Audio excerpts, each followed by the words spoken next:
Hi, it's Jen Taub. Welcome back to Booked Up, a podcast that features you, me, and our favorite authors. We release a new episode every Sunday morning. Today, I am super excited to be having three guests join me for the book club, two people you already know and one who's a new face entirely. And we're going to be talking about this book right here by Norman Lear. It's his memoir, and it's called Even This I Get to Experience. It came out around 10 years ago, and we're really just using this book as a vehicle to talk about Norman Lear's incredible legacy as a producer and writer and director and activist for democratic causes. Because we lost him this month. We didn't like lose him. He didn't like go hide somewhere. He actually passed away this month at the ripe young age of 101. And we just want to take a moment to talk about his legacy. Joining me are two people you already know, my colleague, Dr. Bridget Baldwin, who's a law professor at Western New England University, as well as the amazing comedian Judy Gold, who was on the show talking about her book. Yes, I can say that when they come for the comedians, we are all in trouble. You can see Judy live during her various stand-up comic shticks. I think there's one coming up in New York and in Philly, also at the City Winery in both cities, January 12th and 13th. So check that out on her website, judygold.com.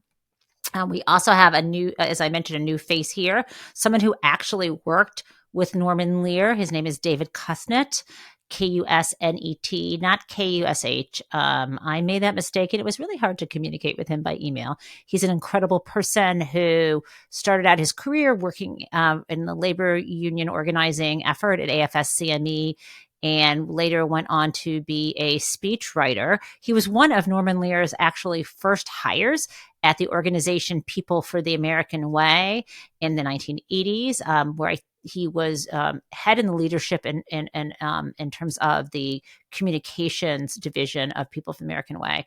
After that, he joined the Clinton White House, where he was President Bill Clinton's chief speechwriter. I am so glad you're here to talk about someone whose work has always inspired me as a kid who watched TV in the 1970s and as someone who admired the good work that Norman Lear has done, for democratic causes and for expanding our notion of what it means to be an American, to be inclusive and supportive of everyone. It's my pleasure to talk with these friends about his work and his book. Okay, let's dive in. Hey, guys. Hello. Nice to see you all. Hi, Jen, cousin. So it's nice to see you, and it's actually nice that for people who are listening, they could actually hop over to YouTube and see the people that I'm talking with, which is really awesome, and the different setups that they have. I'm seeing some smiley faces, some bewildered faces, and then like Judy acting like the Queen of Sheba with like a bigger fucking microphone than the host has. So we'll have to talk about that later. I'm sure they're honey. The same size. I'm not a size queen. I am. Oh, I'm okay. very competitive. Very competitive. It runs in the family, Jen. It runs in the family. We'll have to duke it out on Commercial Street in Provincetown. Yeah. All in the family. David? You got to get with the program. David. Okay. Oh, David's a speechwriter. Okay. So I want to introduce you all since you haven't actually met. The guy who chimed in with the best line of the day so far is David Kusnet, not with an H. It's Kusnet. And he actually knows Norman Lear, you guys. So I don't know if any of you have met him, but David has and worked with him for many years at People for the American Way. And he also was the speechwriter for Bill Clinton and Michael Dukakis and blah, blah, blah. I could just I could make him blush, right? But we'll wait for that. We also have my brilliant colleague who actually has a PhD, Dr. Bridget Baldwin. I say actually because, law professors and lawyers are JDs, which is Juris Doctors, not doctorates. It's a Juris Doctor. So I am a doctor, but she's really one of the doctors on our faculty. She's brilliant. She also collects Lego, and you're incredibly smart. And she's going to come talk to us. Also, she's like Gen X with the rest of us, so she really grew up on these I sitcoms. did. But also, as a Black woman, has something to say about the representation of Black families on the various spinoffs. And Judy, who I've been harassing only because she's family and she intimidates me. She knows this because she's funny. Judy Gold is the amazing stand-up comedian, author, mom extraordinaire, super tall, who also stole things from her mother when she was a child. And I'm not going to let her live that down. Okay, once or a couple times. It was money. I know, money. but I tried to put it back. I mean, you actually probably really related to these families. So I just want to thank you for doing the book club. It's really nice to have different people come together, having all read the same book. And as you know, we're actually using Norman Lear's book that he wrote 10 years ago. Even this I get to experience. We're using that really as an excuse to talk about Norman Lear's work and his legacy, because he just passed this month, December of 2023. So Judy, what did Uncle Norman do for your career? I have to say, I've done 3 one-person shows, and the second one I did was called The Judy Show, My Life as a Sitcom.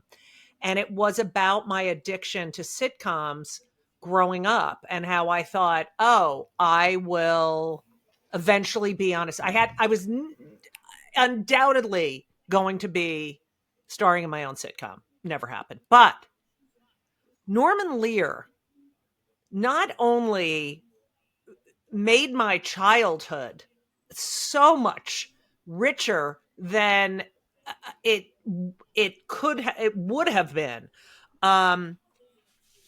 He really was the zeitgeist most of the time when I was growing up. And the fact that my family, I mean, look, we can all say we all watched these shows at the same time and then talked about them the following day. The discourse that he facilitated in this country, the issues that he nailed on the head, his fearlessness, his unwavering representation of everybody, which I'm sure Bridget can speak to much better than I can.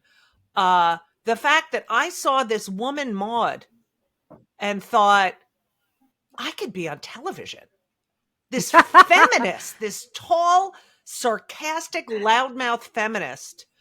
The fact that Are you talking about yourself again? Yes. No, sorry. But Beatrice Arthur. He made he made us smarter. He made us confront things. I mean, his All in the Family came on right after the Smothers Brothers were canceled for being too political and putting Pete Seeger on.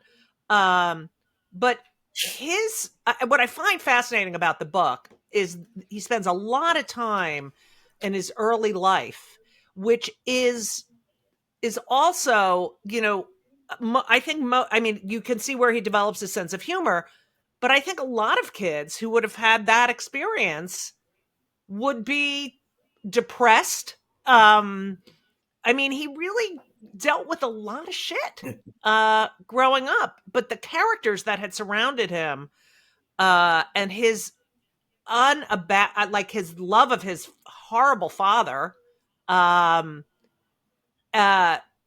he made Archie Bunker likable. When I think of my childhood, I think of being a part of those families. That we were so invested in them that they could talk about pretty much anything because we already liked them. We already knew them. And he changed the face of everything. And he was on the right side of history. And I don't want to take up all this time, but I have such a profound appreciation and love for Norman Lear. I think the world would be a completely different place without him. So that's one side of it. And I agree. Our lives were transformed and we talked about him at school or some people at work. I know we lost Bridget on camera, but maybe I have her I voice. Are see you there, her. Bridget? Oh, Bridget? I'm Hmm. here. Can you hear me? Okay. Well, I'm going to I can hear I can you. hear you. So that's great. Beautiful. Okay. So, Bridget, Judy sort of talked about Norman Lear being transformative, taking on tough topics, and we can, topics included, abortion and rape and interracial marriage and all these different things, and that a lot. I think reading this book for me, I now know that so much of it came from his childhood. I had no idea that his father spent. I mean, this is the beginning of the book, like no spoilers. But his father spent 3 years in prison because he's a ganef, Yiddish for thief. He was like a crook and he never kind of learned his lesson. And he always had one or another thing he was reaching for. And so on the one hand, you have got like this kind of self-centered, he was mean to the mother, this kind of not a great father, but someone he absolutely looked up to and took some of his like fearlessness into the world. Maybe that's why he took the chances he did. But unlike his father, who struck out time and time and time again, almost everything Lear touched turned to gold. So, Bridget, I'm what kind was of your losing you. experience as a kid? What was your experience? We're capturing both sides of it, don't worry. What is your experience as a kid watching these shows and now as an adult and an academic being able to reflect back on what he did with his work? For me, I guess when these shows came out, I was like 2, 4, 6. So I was a young kid. And so I was, watching them alongside of my family. I think really my opinion about these shows are more reflective as an adult. And not necessarily as an academic adult, but more so just as an adult in general. I think he was very instrumental in introducing a number of Black individuals to arts and film and sitcoms and television and movies and things like that. I think he was the first to take a chance on introducing the black family life to the extent that he could, right? Because we had, culturally, a white writers writing about a black life that they did not live, nor did they observe really. And so that was, very instrumental and pivotal, at least in its connection to a lot of the black community. But it does come with a lot of controversy, right? It comes with a lot of controversies. We have three big major shows, the Jefferson being the longest show, sitcom running for him. But we still, have this stereotype of this, this family, even though they've moved on up, right? We also have the first Black family, intact family, created through the Good Times show. But then somehow we have buffoonery with the high school character, the oldest male, and then it does end up being a single parent family home, and then a no parent family home, and then of course we get Sanford and Son. Oh, and then I also want to remark about Good Times, the fact that it was filmed in Cabrini Green. And I don't know if you all know about Cabrini Green, but Cabrini Green is one of the notorious, most violent project housing in Chicago. I'm from the Midwest, so very much knew about Cabrini Green, and then Sanford and Son, right? The problematic, and those are just the highlights of things that we see watching the shows, right? There's a number of things behind the scenes, like pay equity and stereotyping and how we vision these people and what we ascribe to be. I think I didn't know, unless I was good friends with Elaine Brown, and I'm not sure if she mentioned this in her autobiography or if I just learned about it in his autobiography, about the Panthers coming and telling him, hey, we need better representation. But those were behind the scene things. And I think, as lauded as he can be for the things that he did contribute to, it doesn't come without controversy. It doesn't come without, a lot of critique with regard to representation of the Black family and the Black community. Can I follow up on on some of that? Because I think, looking through the eyes of people in 2023, these shows look very different, right? And hearing from him, listening to this book on Audible, all like 19 hours of it, um, yeah, you sort of see this way that you almost think he's setting us up for explaining that he pushed as hard as he could, because you always see these, he gives these examples of when he refuses to back down with standards and practices and things like that. So he sets this thing up, and it's probably true that he doesn't like to give in to other people about his scripts, right? And so to me, what I wanted to ask about Bridget was the controversy that arose with the character Jimmy Walker was playing. uh, what was the name of the character on the JJ, show? Good time. JJ, JJ JJ, that makes Walker. sense. JJ JJ, who also said Walker. Oh James yeah. Jr. JJ He was Walker, James Yeah. Jr. J, JJ. JJ, and his dynamite, which I'm not going to try to replicate. It was his signature, but the way that his co-stars thought he was kind of stealing the show a little bit, but more importantly, they didn't think it was dignified the way he was, the representation. I thought it was really interesting the way Norman Lear talks about it in his book, and yet I felt unsatisfied with where he landed. You have actually met him in real life, right? So you sent me a picture. Can you talk about both your reflection on that in the book, and how in the world do you know all these famous people? Well, I think that what a lot of people don't get from that book, well, they get the perspective of Norman Lear, right? They don't get Esther Roll. They don't get, the other perspectives. And I think that the show, when Esther Roll was offered the show, right? I believe she was a part of the Maude. I think it was a spinoff of the Maude show. I Yeah. might be incorrect, but Yeah, she Right. was the maid, wasn't she? yes, Maude's she maid. was offered this show, and one of the things that was a part of the negotiation was how the show would be. It would be a representation of an intact family, because originally they were going to do it, I believe, as her being a single parent, and she refused to do that. She said, no, if you're going to do this show with me, I need a husband, and I need, we need to be an intact family to show that Black families do exist. And so the show started off that way, but when JJ originally did his Dynamite, right, it got such an attraction from the audience. And we, at the end of the day, right, this is a consumer based thing, right? It's here to make Right. money. That's the bottom line. It's not here to portray Black people in this talented or great light. It's here to make money. And so the producers started to see that was something that could generate, the sponsorship and all of that.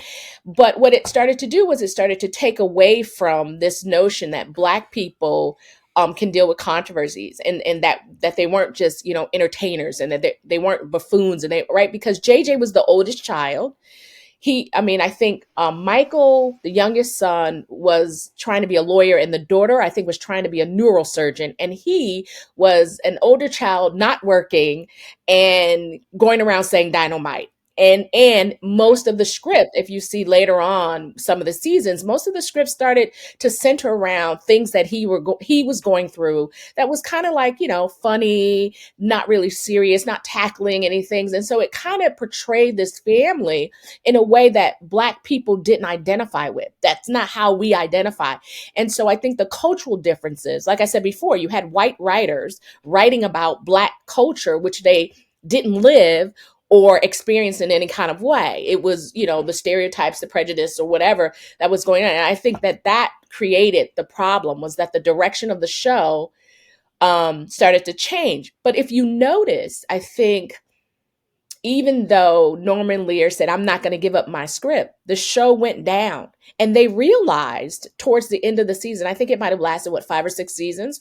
Toward the end of the seasons, they brought Esther Roll back, but it was too late. But they saw that what they wanted to do didn't in fact work. And they started to lose, the consumerism and all of the things that they wanted by doing it that way.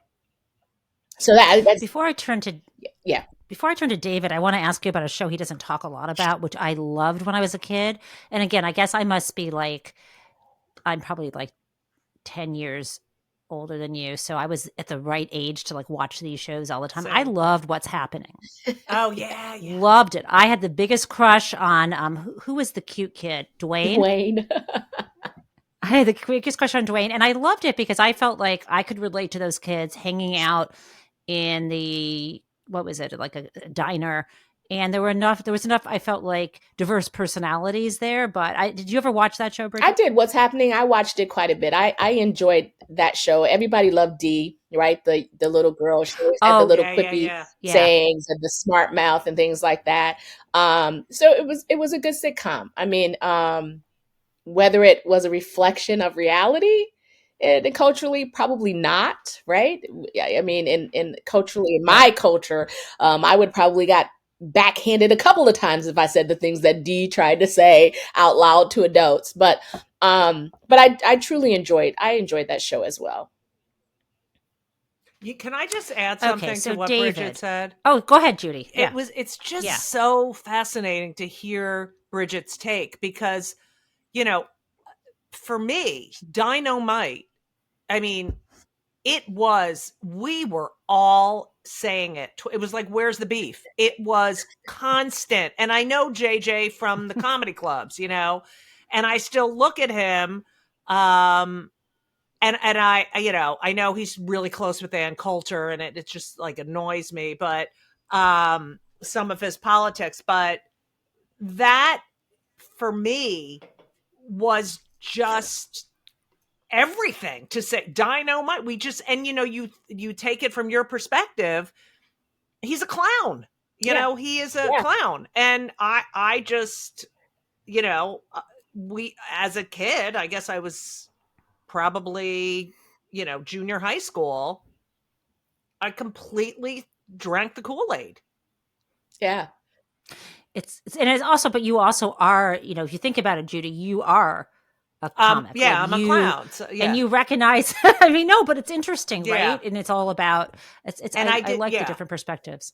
So, David, you watched the shows probably, but you knew a different side of Norman when he was going on to yet another phase of his life. Do you want to, and you read the book a while ago, so do you want to, you can jump in whatever way you want, because I'm curious about how you reflect on what we've already talked about and what you knew about Well, Norman. I dealt with the political side of Norman Lear, not the entertainment side. Although I think part of his genius was to realize that politics is entertainment, and to be one of the first people on the progressive side of the fence who understood that.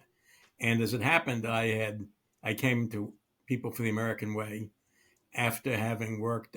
Spent about 3 or 4 months as a speechwriter on Walter Mondale's campaign plan, and as students of political history, now we carried Minnesota, but we did not carry the other 49 states. Sorry, I didn't mean to And do a spit take there, but and before that, it wasn't because of your writing, David. It had nothing to I do with don't that. think Don't so. worry. And before that, I'd been on the road for 7 years as what they called a PR organizer for AFSCME, the Public Employee Union, writing organizing leaflets and dealing with crisis situations.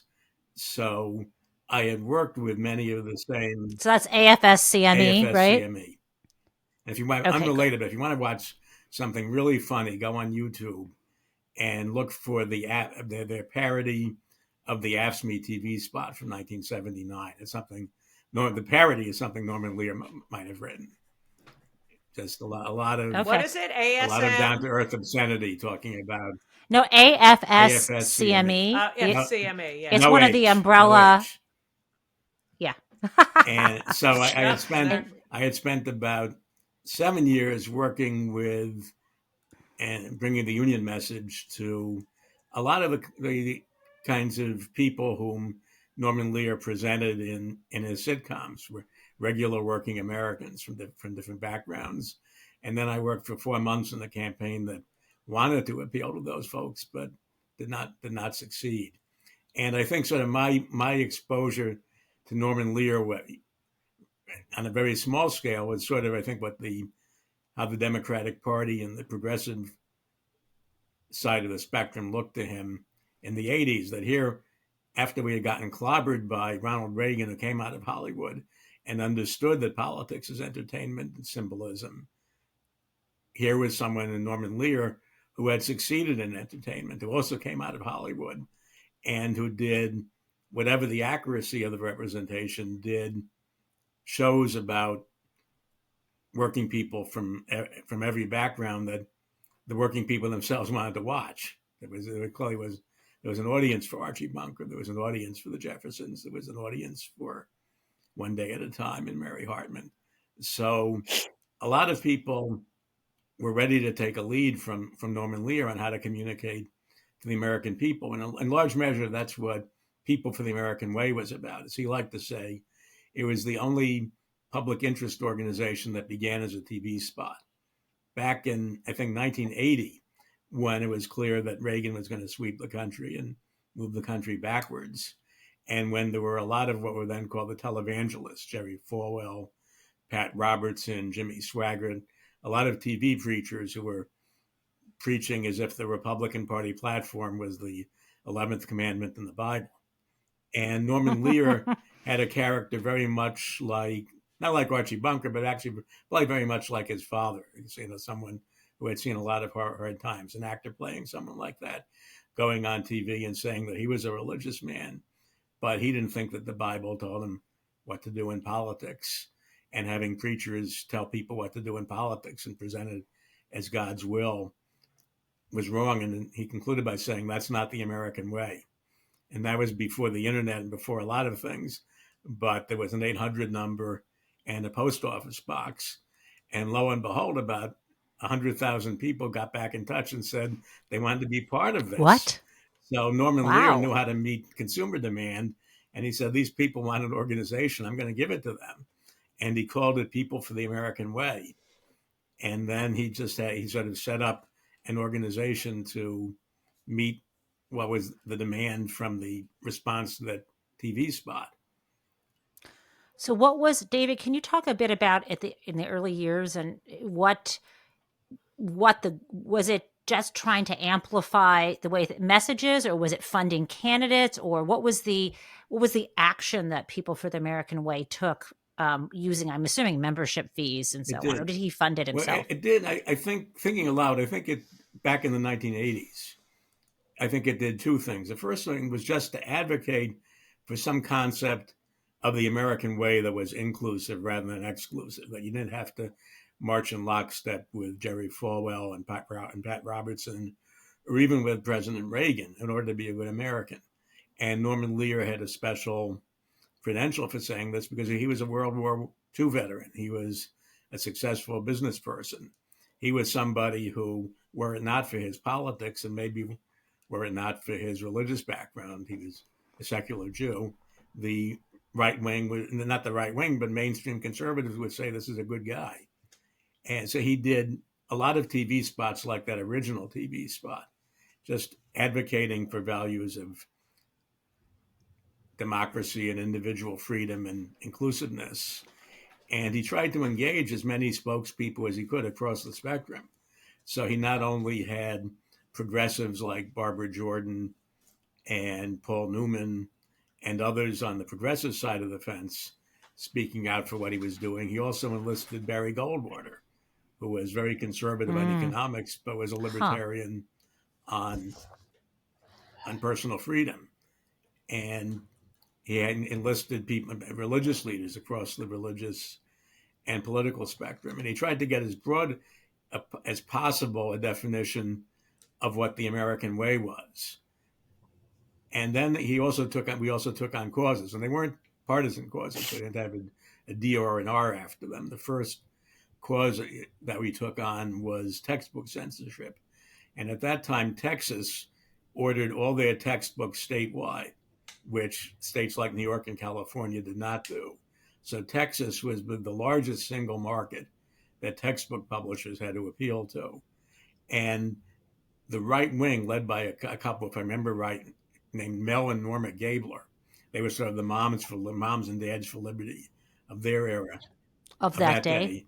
They just organized campaigns against any textbook that included evolution, against any textbook that included any kind of critical view of American history or probably of the Confederacy.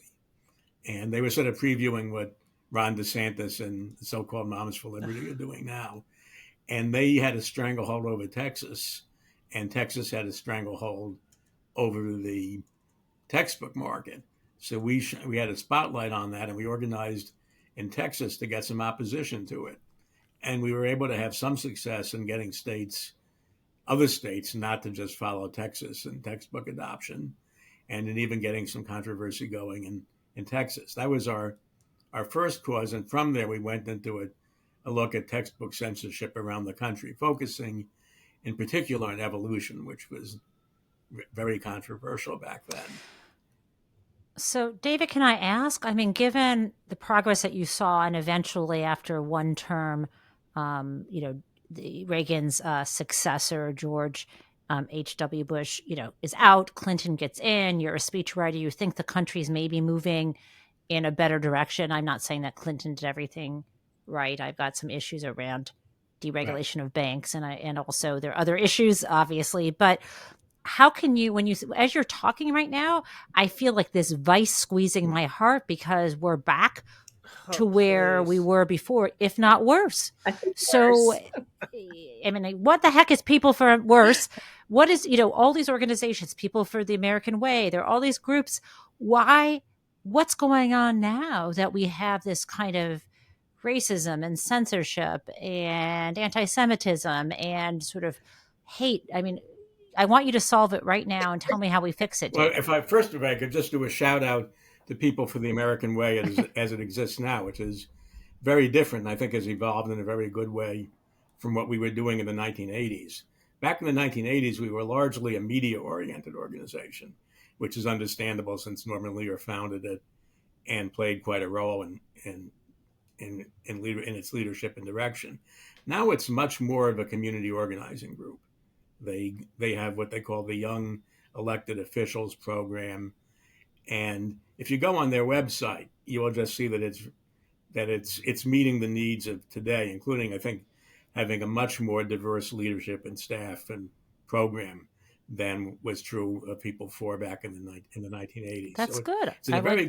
It's I think it's going in a very good direction. One thing Norman Lear did not believe in was staleness. He used to say the most important word in the English language was next. And he would not have wanted People for to be repeating what it was doing in the 1980s, and year after year do the same thing in the same TV spot and so on. So it's evolved. I love that. Can I just add a footnote? I love when he said also about retail, when he was trying to sell tchotchkes, he was like, the cardinal rule is don't mark up a knockoff. That's right. That's sort of like next, too. No, I mean, today's People for is not a knockoff of the People for in the 1980s. And rather than try to speak for them, I just urge you to go on their website and see what they're up to. Awesome. I think if I could just say one other thing. Go ahead. I think that I think we do miss the Norman Lear of the 1970s and 80s, because his Archie Bunker, as much of a comical caricature as he was, I think it was a prophecy of the Donald Trump movement. I mean, it's not. I mean, not that Archie Bunker was from blue collar Queens. Donald Trump is from a gated community in Queens, but he's masquerading as if he's Archie Bunker. And clearly there's, as Norman Lear understood back in the 70s and 80s, there's a constituency out there of people who, as I think Norman said about Trump when he first was running, people who just see Trump as the middle finger that they're giving to society. Since you're mentioning, sorry, go ahead. I don't know. It was something that he had in his biography that would make me think that he would cringe at the idea that we think that his Archie Bunker is a Trump. He said something which I totally disagree with, but he said that, Archie was not a bigot and that Archie was just scared of change and fear about the economy and things like that. And I don't know if I think that Norman Lear would agree that Archie Bunker was the Trump. I think he would, I don't know, I think he would disagree with that, even though I disagree. I think Archie Bunker was a bigot. I think I want to say that I think I'm going to let you talk in a second. One second. I just want to say one thing, David, to Bridget, which is I didn't think Archie Bunker was funny as much as he was shining a light on sort of people like him. I mean, I guess he was humorous because he got the laughs, but with a live audience. But I remember when I was in college, one of my professors called him, or maybe they'd read an article and they're repeating this phrase, but they called him Archie Debunker, because through his bigotry and through his language, he was exposing us to the stuff that we didn't want to talk about. But like, I can agree that I think the problem is because he was likable, people can find anything that gets represented likable as hateful as it is. And that's why I think people can like Trump, because they want to believe he was the guy on The Apprentice, even though I found that Trump character is not likable. hateful. Trump is not likable. I think Archie had this caustic, he was caustic, and there was a little bit of vulnerability about him. And the fact that he was surrounded by people who challenged him made him like, all right, whatever, like there was a sort of surrender sometimes. It's not like he didn't let people of color or Jews or gays in his house. It was like, all right, just get away from it. It was this, it was less dangerous. Well, he was beleaguered, right? He was Yeah. represented as this beleaguered person, and it would be the last gasp of this kind of, I need Right. my armchair. Out of touch. He'd hop to it. He was but out the of problem touch. is it wasn't. Yeah. But it wasn't the last gasp. Right. was the And look problem. what we have now. Trump is not likable, and he is just, people like him, Judy. Even no, Mary, they don't like him. His niece They says don't people like him. No. If I could go His back niece to, says it. Let David, you can get a Sorry. word I in could go edgewise. back I to promise. the- Go I ahead. hate him. I think Bridget's referring to a very important passage in Norman's book, which I reread it before the show, and where he's talking about that that Archie Bunker was a bigot, but there were other factors involved in his view of the world, including just, him being a guy who's just looking at a changing world and wondering if it's leaving him behind and leaving him out. I don't think Archie Bunker is Trump. I think Trump presents himself as Archie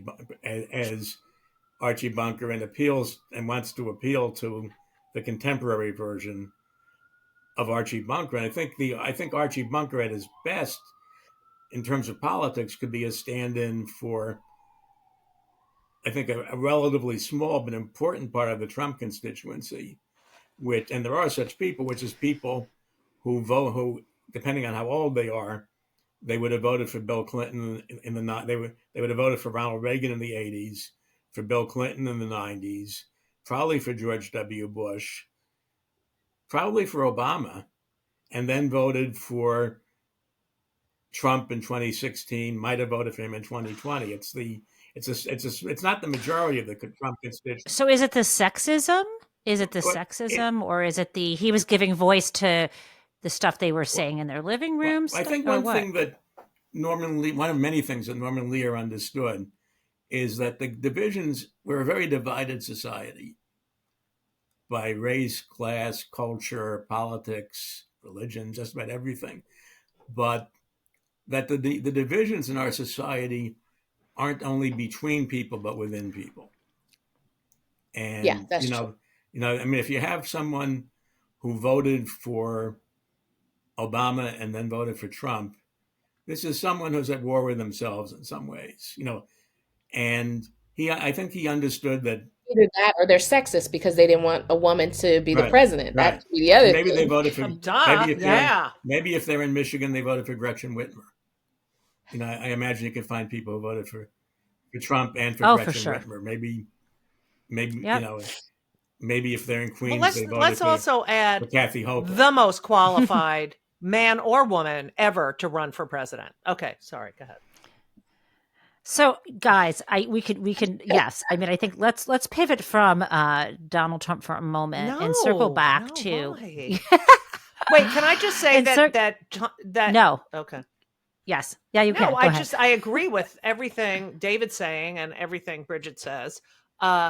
It's just that What am I, chop liver? I don't like you, but it is Donald Trump is dangerous. I don't think Archie Bunker was dangerous. because of who he was surrounded by, and that Or it was a and he didn't have character. power, though. Archie Bunker didn't have Right. power. Right. If Archie Bunker had power, he would be dangerous, Yeah. right? And that's what makes Trump dangerous, because he has power and a constituency. Oh, And no one likes him, Jen. Okay. I don't like him, of course, but his niece said that he is charismatic in person, and Mary is the last person on the planet who likes him. So I'm just saying that. I Judy. am friends with Mary, and I know you are. she never said that to me. Okay, go ahead. No. Okay, fine. I get it. Okay, I think fine. they like. I don't think they like him as it's like, hey, Donald, I'm really upset. I'm not. No one's calling him for help, or they're they want a friend. You know what he is, Judy? He's a clown. He's like dynamite, right? Yeah. Trump presents himself. He's a showman and a narcissist, Well, it's like and people what David want to said watch about him. Reagan, except he went up. Trump doubled down on that.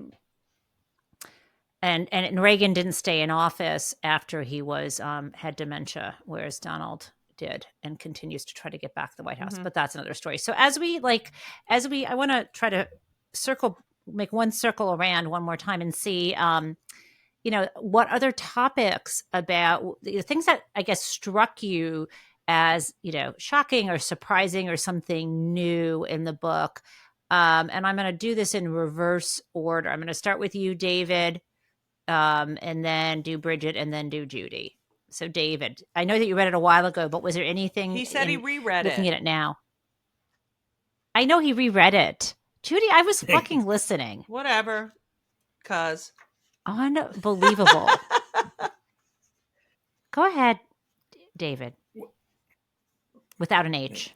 When I read the book, having worked with him and having thought I knew him, I was struck, as I think was said earlier, by just the darkness in his life. That here the man I met was a very a phenomenally successful and influential man, and here he is writing about his life, and it's not only the story of someone coming from an immigrant or blue collar background and making it in America, but it's a story of just the complete darkness in his early family life. His father going to prison several times. Norman clearly had a very difficult time with his mother. And, since we're talking about, single parent or zero parent families, there was a point where his father was in prison. His mother had run away, was not relating to the rest of the family. And some uncle comes and visits him. And Norman is 9 years old. And the uncle tells him, Norman, you're the man of the house now. So this is how he grew up.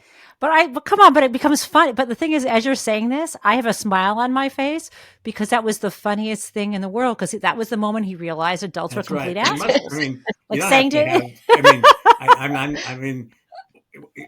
you or I don't have to be the most empathetic people in the world to realize that it probably wasn't funny in the moment.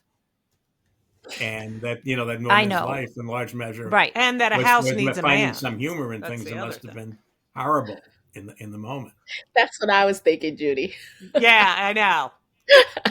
Yeah, there's got to be a man. Doesn't matter how old they are, as long as there's a man in the house. Yeah. So Bridget, actually before I turn from David, but David, I didn't. What was he like as a manager or like one-on-one? Like, what was he like as a human being that you dealt with one-on-one? If you were told that you were going to meet somebody who, I don't know, I think unlike Donald Trump, he was honest about what his net worth was. Someone who was worth probably hundreds of millions of dollars, could get presidents on the phone, had was as influential as any individual might have been in television.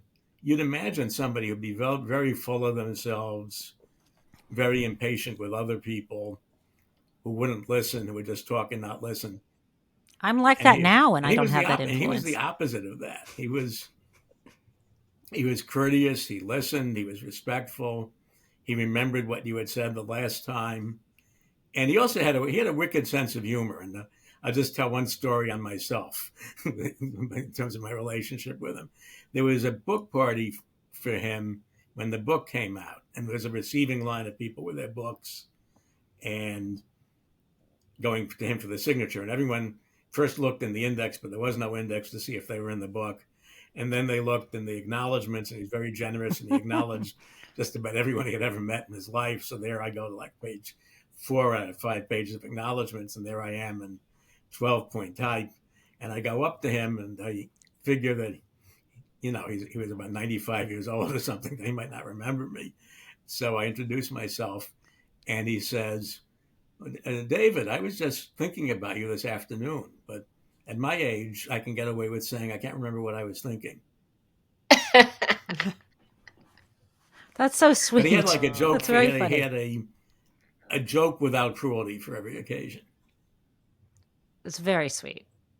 So, Bridget, what jumped out at you in the book? I think there was a lot of things that jumped out at me in the book. One of the things is that towards the end of the book, I had forgotten that he had a sister. So that was one thing that shocked me, that he didn't talk a lot about her in the book. And then he talks about how I didn't talk a lot about her. And I'm going to tell you a little bit. I'm not going to talk about a lot about her now either. And, and so that shocked me, that he didn't talk a lot about her. But then also some of his connections to the Black community also shocked me, because I didn't, like that Maya, like Alex Haley, Maya Angelou, Harry Bell, all of these, things that, you don't get from seeing what he's produced or being involved or looking at his political path. You don't get that, like you get the intimacy in reading or hearing in my case. In all fairness, Judy, she gave me like 3 days to read the book. I know. And then she told me in the email we were doing this tomorrow. So I was like planning on finishing the book tonight, and no. And then I had to listen to it. I had to do the Audible because I couldn't. Do you want me to give you? I can connect you by text. Yes, you can just bitch me out when I'm not here. Bridget. Thanks. I love Bridget. We're coming to see you in New York, Judy. Yes. Bridget's always like, you do fun things. Can I be your +1? So now, Judy, we're showing up together. I'm going to be in, is Beverly, Massachusetts by you? Isn't that east? I don't know. Beverly, where the hell is that east? Okay, road trip. Okay. Bridget, road trip. We'll take the Justice bus. Can we do that? We probably can't. Our law school has a Center for Social Justice, and we do these kiosks places for people can come to get legal help. But we have a moving kiosk. It's like a van, you're only supposed to use it if you're actually doing legal work, not going to see an obnoxious comedian. Yeah. But why am I can drive. Obnoxious? You're definitely a member of my family, because these terms are okay. Okay, Judy, I shouldn't have given you like the final word. Yeah, it's yours. Well, I kind of I'm with David. What really struck me was there were 2 stories that really struck me. The one with when he was selling little trinkets outside the baseball game, and then he sees his uncle with his son going to he knowing that he had wanted to really go see a baseball game, but he would sell these things outside the game so he could be near the game, and then he sees his uncle with his son and he hides. And then there was his son being his cousin. Yes, his cousin. Words. And even though the uncle knew, wasn't he with a friend too? Wasn't it his cousin and a friend? Yeah, he was with a bunch of and I got so upset at that. And then what was the other one? There was one other one where I just wanted to go hug that little boy. The fact that he did not, the parents shipped, the mother and the sister lived one place and he lived another place. And the way he wrote about, so matter-of-factly about, I was stuck there. I had to go live with this one. I didn't see my father. And, and yet I could feel this just agony for this, little boy. And then there was one where do you remember the story where one of his friends, the father, would say something to the kid like, every day, like, get up, stand up tall or something like that. and And he wished he would say it to him, but the right, boy and he was like, I yeah. just wished his friend's father would say it to him. And he sees the friends later on as they're adults and says, when your father used to say that to you, I wished, I had a father who said that to me. And the kid said, that was the most, I hated that more than anything. And it was just, the fact that he just adored this man who was so flawed, and this family that really didn't pay attention to him. I just, it's just there's such a little boy in all of this, and a fearless little boy because he has nothing to lose. I think this reminds me as we close, if you have your book in front of you, Judy, I think you're the person who could, it's on page 3 where he tells his mother, and he's a story he's told over and over again. He tells Norman Lear tells his mother, gets her on the phone and says that that the Television Academy was starting this Hall of Fame, and he was going to be inducted to it. I thought it was my mother. He's like I thought it was my mother. Yeah. Well, we all did. Yeah. He's been inducted into it, and he's saying, all these incredible people are going to be, that first inductees would be like Edward R. Murrow and Lucille Ball and all these people. And he goes, and me. And I'm going to read the description. You're going to be the mother. My mother didn't miss a beat. Listen, if that's what they want to do, who am I to say?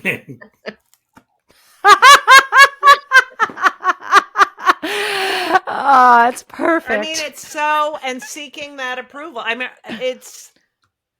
But it's also the Jewishism, like his you recognize grandmother that. saying, "Go no," that he was going to be giving this speech at Harvard, and she said, "Go." What does that mean? What does go no? I had to look that up. What does go no mean? Go no, go no, go know everything. Go. Like she's giving him like the thumbs you're up. Free. Go tell everyone everything you know. Not you don't have to stay here with me and visit me. Go no. I love that. The grandmother was I loved how much he loved his grandmother. There aren't that many women that he seems to respect, which is a whole other story. But his grandmother, his wives, you didn't think that? Yes, his wives. I he respect his wives because he wrote so eloquently about them, and even you're like, okay, no, I don't think that. No, you're right. I think his first wife. I think he made a mistake. He was sort of in the thrill of the moment. No being one's overseas ever done and married that. her. No one's ever done that. Yeah, you're right. You're right. No, you're right. He did care for them, and even yes, you're right. He just had a lot of them. But yes. And David. Well, we don't need you, Jen. Okay, fine. Okay, he was great. He was a fabulous husband. He just didn't know himself that well. Well, he was a good provider. I identify with. Remember, he was a good provider. Yes, he was a good provider. Exactly. Love Bridget. That's exactly what I was going to point out. Yeah. That's it. Bridget, you picked out, I think, the 2 sentences or paragraphs in the book that I would pick out if I had to pick out sentences or paragraphs. Just amplify it a little. He just makes the point that in the 1950s, the best thing that could be said about a grown man was that he was a good provider. Yeah. I mean, and it meant a lot to him because his father sure wasn't. But he did provide him with, I think, something in him that made him, I know we're wrapping up, but like the stories in this book, you just have to read about like how he gets Frank Sinatra to, pay attention to him. I mean, this guy had hustle before hustle existed. I've read a lot of Hollywood memoirs. That's right, but his father somehow didn't really land on his feet. He got the good part of it. And also, the fact that he could even be in a successful relationship and have kids after you read his childhood is pretty amazing. True. Yeah. Okay, fine. All right. Fine. Okay. Bridget, when are you coming over? That's fine. All right. On my way. Well, thank you, guys. All right. Thanks, guys. I really appreciate this sort of last minute request. And it's been real. You can be on the book club anytime. Thank you. I'll go be obnoxious now. Thank you. Thank you. So that was amazing. I only wish that I had gotten an opportunity to meet Norman Lear in person. during his lifetime. It was really nice to see him through the eyes of three different people: David Cussnut, who worked with him at People for the American Way; Bridget Baldwin, who as a young kid, what did she say when she was 2 or 3 or 4, watching him, and even as an adult looking back at the groundbreaking work he did to introduce the American public on television, to Black families on sitcoms, as well as the complexity of what he got right, what he got wrong, and where we need to go with that. And of course, my friend and cousin, Judy Gold, who brought her perspective of what it was like to watch those television shows as a comedian and look up to the actors that were being, given those opportunities by Norman Lear on his shows, and just the comic impact of his work. So thank you always for being with us here on Booked Up. I'll be back again next week, where we always talk about the writing process, the written word, the lives that authors lead, and the subject matter for their nonfiction works. It's great to hear from you. I love to get mail at my P.O. Box, Booked Up, P.O. Box 147, Northampton, Massachusetts, 01061. I also love to get email at bookedup@politicon.com. Thanks so much always. We appreciate our listeners. We appreciate your recommendations for books to talk about, guests to have on the show, and just being part of this conversation.